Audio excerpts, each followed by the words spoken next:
Hi everyone, welcome back to the channel. आइए बात करते हैं गोल्ड और सिल्वर के लगातार गिरावट की।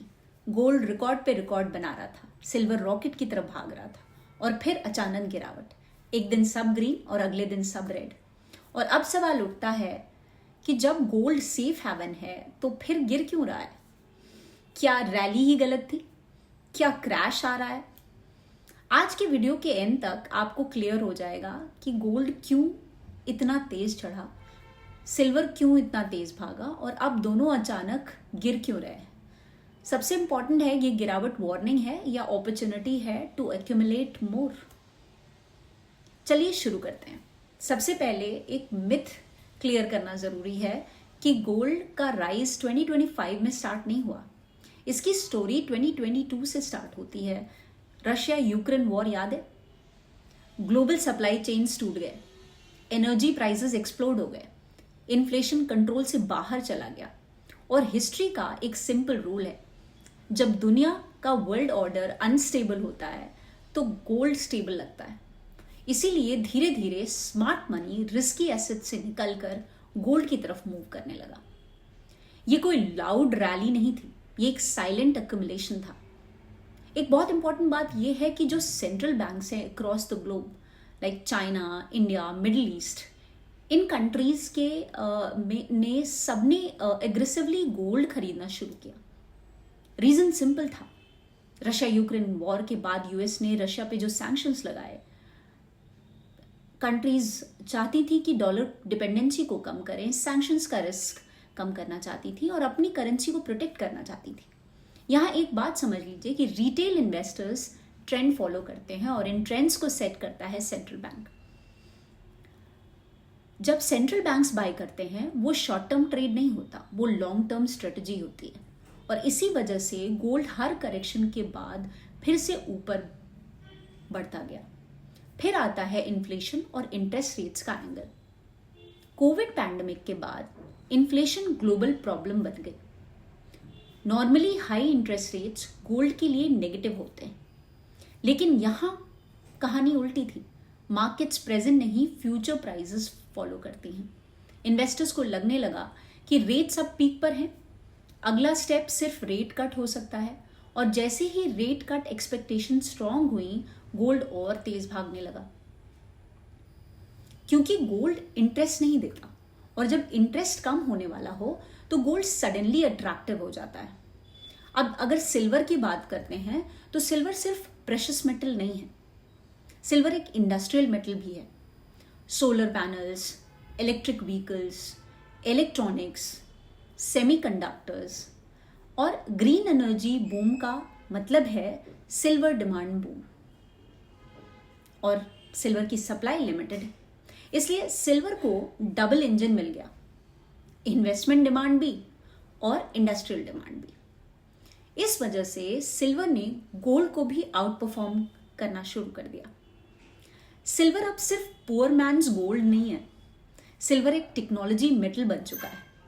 अब यहां तक सब परफेक्ट लग रहा था, strong demand, strong fundamentals, central bank buying. फिर भी अचानक ये जो गिरावट है वो क्यों आई? यहीं से रियल मार्केट साइकोलॉजी शुरू होती है। सबसे पहला रीजन, प्रॉफिट बुकिंग। मार्केट सीधी लाइन में नहीं चलती। जब प्राइसेस रिकॉर्ड पर पहुंचते हैं, न्यूज हेडलाइंस बन जाते हैं, सोशल मीडिया हाइप होती है, तब स्मार्ट मनी क्वाइटली एग्जिट करता है और रिटेल इन्वेस्टर्स तब एंटर करते हैं। जब स्मार्ट मनी निकल रहा होता है, इस प्रोसेस को कहते हैं डिस्ट्रीब्यूशन। दूसरा रीजन है स्ट्रॉन्ग डॉलर। गोल्ड और डॉलर ऑपोजिट रिलेशनशिप में होते हैं। अगर डॉलर स्ट्रांग होता है तो गोल्ड पर प्रेशर बन जाता है। रीसेंट ग्लोबल अनसर्टेनिटी ने इन्वेस्टर्स को कैश और डॉलर की तरफ पुश किया है। शॉर्ट टर्म में इसका डायरेक्ट इंपैक्ट गोल्ड और सिल्वर पर पड़ा। तीसरा रीजन है इंटरेस्ट रेट कंफ्यूजन। मार्केट्स को क्लैरिटी पसंद है। अब कंफ्यूजन है कि रेट कट कब होगा, कितना होगा, डिले होगा या नहीं होगा। और कंफ्यूजन का मतलब होता है वॉलेटिलिटी। वॉलेटिलिटी का मतलब sharp up and sharp decline. Gold का गिरना हमेशा नेगेटिव नहीं होता, कभी कभी करेक्शंस हेल्दी भी होते हैं। अगर गोल्ड बिना रुके सिर्फ ऊपर ही चलता रहे तो एक बबल बनने का रिस्क होता है। करेक्शन का काम होता है वीक हैंड्स को बाहर निकालना और ट्रेंड को सस्टेनेबल बनाना। इसको एक एग्जाम्पल से समझ सकते हैं कि सोचिए गोल्ड एक मैराथन रनर है। अगर वो बिना रुके स्प्रिंट करे, पानी ना पिए, कोई रेस्ट ना ले, कोई ब्रेक ना ले, वो हाफ वे कोलैप्स करेगा। करेक्शन का मतलब होता है शॉर्ट वाटर ब्रेक्स, ट्रेंड का मतलब होता है मैराथन। अब इन्वेस्टर्स सबसे बड़ी गलती क्या करते हैं? FOMO, fear of missing out. जब सब खरीद रहे होते हैं हम तब एंट्री करते हैं, जब सब डर रहे होते हैं तब हम एग्जिट कर जाते हैं। स्मार्ट इन्वेस्टर इसका उल्टा करता है, वो पैनिक में नहीं खरीदता, वो प्रोसेस फॉलो करता है। Gradual buying, long term thinking और मैक्रो स्टोरीज पे फोकस। अब सवाल ये होता है कि आगे क्या होने वाला है।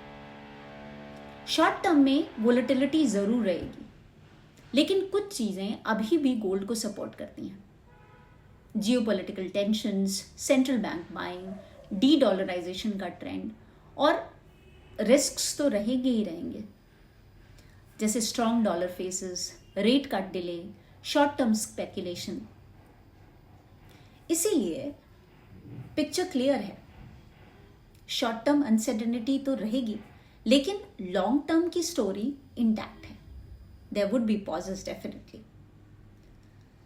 ये याद रखिए कि गोल्ड कोई गेट रिच क्विक एसेट नहीं है। गोल्ड एक इंश्योरेंस पॉलिसी है और इंश्योरेंस तब काम आता है जब सिस्टम पर डाउट होता है। आज गोल्ड गिर रहा है क्योंकि मार्केट्स थोड़ी सांस ले रही हैं, लेकिन अगर दुनिया और अनसर्टन होती गई तो गोल्ड का रोल कम होगा या थोड़ा और बढ़ जाएगा। We never know. पैनिक मत करिए, प्रोसेस फॉलो करिए, क्योंकि स्मार्ट इन्वेस्टर प्राइस नहीं देखता, वो सिग्नल्स पढ़ता है। Thanks for watching the video. we'll meet you soon with another interesting update. Bye bye, take care till then.